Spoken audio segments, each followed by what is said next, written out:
Hai, perkenalkan nama saya adalah Astrid Nintias dari 10 IPS 1. Hai, saya Febika dari kelas 10 IPS 1. Hai, nama aku Evita Debbie Anggraini. Aku dari kelas 10 IPS 1. Di sini aku bersama teman-temanku akan menjelaskan tentang peradaban di benua, yaitu benua Asia. Peradaban awal di benua Asia itu dibagi menjadi dua, yaitu peradaban benua di India dan peradaban benua di Cina. Yang di India itu terbagi menjadi dua, yaitu peradaban lembah Sungai Indus dan peradaban lembah Sungai Gangga. Peradaban lembah Sungai Sindu atau yang biasa disebut dengan Indus memiliki beberapa peninggalan yang dilakukan oleh para arkeologi yang terbukti pada tahun 1921, yaitu yang pertama perencanaan tata kota yang teratur, 2 jalan-jalan yang lurus dan teratur, 3 saluran air untuk perairan dan pertanian, dan yang terakhir yaitu mata uang berbentuk materai yang terbuat dari tanah liat. Yang kedua yaitu sistem kepercayaan. Lembah Sungai Indus ini merupakan faktor utama bagi masyarakat. Jenis kepercayaan yang dianut yaitu A. Pemujaan terhadap dewa. Yang kedua yaitu pemujaan terhadap hewan. Yang ketiga yaitu sistem pemerintahan.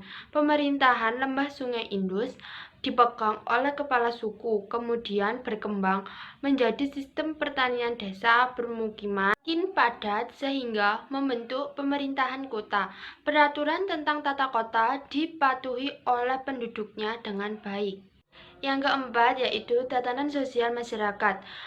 Masyarakat di Mohenjo-daro merupakan masyarakat kota, penduduknya terdiri atas 4 tipe rasial, yaitu yang pertama Proto-Austroid, kedua Mediterania, C. Musiala, D. Aploid, kelima sistem pertanian dan pengairan. Masyarakat lembah Sungai Indus adalah petani dengan tanaman pokoknya gandum dan kapas. Untuk meningkatkan hasil pertanian, maka dibuatlah saluran irigasi dan pembangunan di daerah-daerah pertanian menunjukkan bahwa masyarakat lembah Sungai Indus telah memiliki tingkat peradaban yang tinggi. Dan yang keenam yaitu peninggalan kebudayaan. Dari hasil penggalian di kota Harappa ditemukan beberapa arca yang masih sempurna bentuknya dan 2 buah torso arca yang telah hilang kepala dan juga alat-alat rumah tangga dan senjata. Yang ketujuh yaitu yang terakhir, teknologi. Mereka telah mampu membuat barang-barang terbuat dari emas dan perak, alat-alat rumah tangga, alat-alat pertanian, kain dari kapas, serta bangunan-bangunan. Kemampuan tersebut dapat diketahui melalui peninggalan-peninggalan budaya yang ditemukan seperti bangunan kota Mohenjo-daro dan Harappa. Peradaban lembah Sungai Gangga terletak antara pegunungan Himalaya dan pegunungan Widyagana.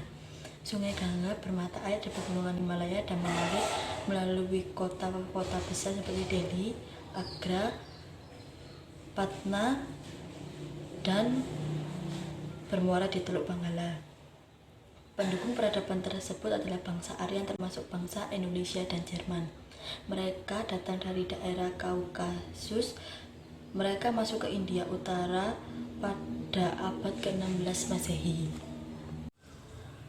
Bangsa tersebut selalu mengembara untuk mengembalakan ternaknya, namun setelah berhasil mengalahkan bangsa Dravisa di lembah Sungai Indus dan menguasai daerah yang subur, mereka akhirnya bercocok tanam dan hidup menetap. Selanjutnya mereka menempati lembah Sungai Gangga dan harus mengembangkan kebudayaannya. Pada dasarnya, peradaban dan kehidupan bangsa Hindu telah tercantum dalam kitab suci Weda, juga dalam kitab Brahmana dan Upanishad. Ketiga kitab tersebut memiliki dasar kehidupan orang-orang Hindu. Kitab suci Weda merupakan kumpulan dan pemikiran para pendeta atau resi. Pemikiran-pemikiran para pendeta atau resi tersebut disebabkan oleh resi Wiyasa. Bagian kitab Weda terbagi sebagai berikut: 1. Rigweda, 2. Samaweda, 3. Yajurweda, 4. Atharvaveda. Keempat buku tersebut ditulis pada tahun 550 Masehi dalam bahasa Sanskerta. Sungai Gangga dianggap keramat dan suci oleh umat Hindu. Menurut kepercayaan umat Hindu India, air Sungai Gangga dapat mensucikan diri manusia dan menghapus segala dosa. Kepercayaan bangsa Hindu bersifat politeisme atau memuja banyak dewa. Bangsa Hindu memiliki 3 dewa utama atau yang disebut dengan Trimurti sebagai berikut: Dewa Brahmana, Dewa Wisnu, Dewa Waisya. Adapun dewa-dewa yang lain, Dewi Saraswati, Dewi Laksmi. Pemerintahan Lembah Sungai Gangga. Perkembangan sistem pemerintahan di Lembah Sungai Gangga merupakan kelanjutan dari sistem pemerintahan masyarakat di daerah Lembah Sungai Indus. Sejak runtuhnya kerajaan Maurya, keadaan menjadi kacau akibat terjadi peperangan antara kerajaan-kerajaan kecil yang ingin berkuasa. Keadaan ini baru dapat diamankan kembali setelah munculnya kerajaan Gupta yang didirikan oleh Raja Chandragupta tahun 320-330 Masehi dengan pusatnya di Lembah Sungai Gangga. Bentuk kebudayaan Lembah Sungai Gangga.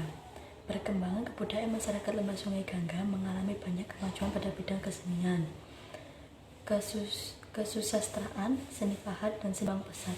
Gul-gul yang indah dari Syanta dibangun daerah-daerah yang diduduki oleh bangsa Indo-Arya, sering disebut dengan Aryavarta atau negeri bangsa Arya, atau Hindustan atau tanah milik bangsa Hindu. Bangsa Dravida mengungsi ke daerah selatan. Kebudayaannya kemudian dikenai dengan nama kebudayaan Dravida. Pusat peradaban Cina. Sejarah kebudayaan Cina kuno terdapat di lembah Sungai Kuning atau Huanghe. Sungai Huanghe disebut juga Sungai Kuning atau Sungai Malapetaka karena wilayah tersebut sering dilanda banjir dan mendapat serangan dari suku barbar. Dalam menghadapi tantangan tersebut, pada dinasti Qin, masa Kaisar Qin Shi Huangdi, dibangun tembok Cina. A. Kepercayaan dan filsafat. Kepercayaan masyarakat Cina memuja banyak dewa leluhur. Dewa yang utama adalah Shangti atau yang dikenal dengan Dewa Langit. Dewa-dewa yang sering mendapat pemujaan adalah Feng Jiao, Dewa Angin, Lei Xing, Dewa Topan, yang digambarkan sebagai naga besar, dan Tai Shan atau tempat dewa yang menguasai bukti suci. Filsafat. Pujangga dari masa dinasti Zhou adalah Konfuse, mengajarkan adat istiadat. Menurut Mengse, rakyatlah yang terpenting dalam suatu negara.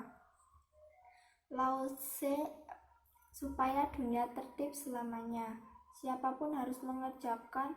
Wu Wei tidak melakukan apa-apa. Zhuangzi, murid Lao Tse, dia adalah seorang penulis filsafat yang pandai, jenaka, dan tajam tulisannya. Pemerintahan. Kekuasaan raja-raja Zhou. Setelah kekuasaan Raja Shang lenyap, kemudian diganti oleh dinasti Zhou. Di bawah pemerintahannya, Cina berbentuk pemerintah feodal. Kekuasaan dinasti Qin. Pendiri dinasti Qin adalah Shi Huangdi yang berhasil mempersatukan seluruh wilayah Cina. Pada masa pemerintahannya, Cina dibagi dalam 36 provinsi. Kepala provinsi dan distrik langsung bertanggung jawab pada kaisar. Kekuasaan dinasti Han. Liu Pang sebagai pendiri dinasti Han yang berhasil mengambil alih kekuasaan dinasti Qin. Seperti pemerintah dinasti Han, melanjutkan pemerintahan dinasti Qin. Kaisar terbesar dan termasyhur pada masa dinasti Han adalah Kaisar Han Wudi. Sistem pertanian. Daerah di sekitar Sungai Huanghe merupakan daerah pertanian yang subur. Mata pencaharian masyarakat Cina adalah bercocok tanam. aksara, bahasa yang digunakan masyarakat Cina di berbagai wilayah berbeda-beda. Untuk memupuk rasa persaudaraan, maka pada abad ke-20 dikembangkan pemakaian bahasa persatuan yang disebut Kuoyu. Teknologi. Di Cina terdapat bangunan monumental dan kolosal yaitu Tembok Besar Cina. Masyarakat astronomi. Masyarakat Cina sudah memiliki banyak ahli yang mempelajari ilmu astronomi atau ilmu perbintangan sebagai muncul sistem penanggalan. Sistem astronomi menjadi dasar segala aktivitas yang tidak dilakukan oleh masyarakat Cina. Misalnya dalam sistem pertanian, pelayaran, dan usaha untuk mengenal musim. Sekian penjelasan dari kelompok saya tentang peradaban di Asia. Terima kasih.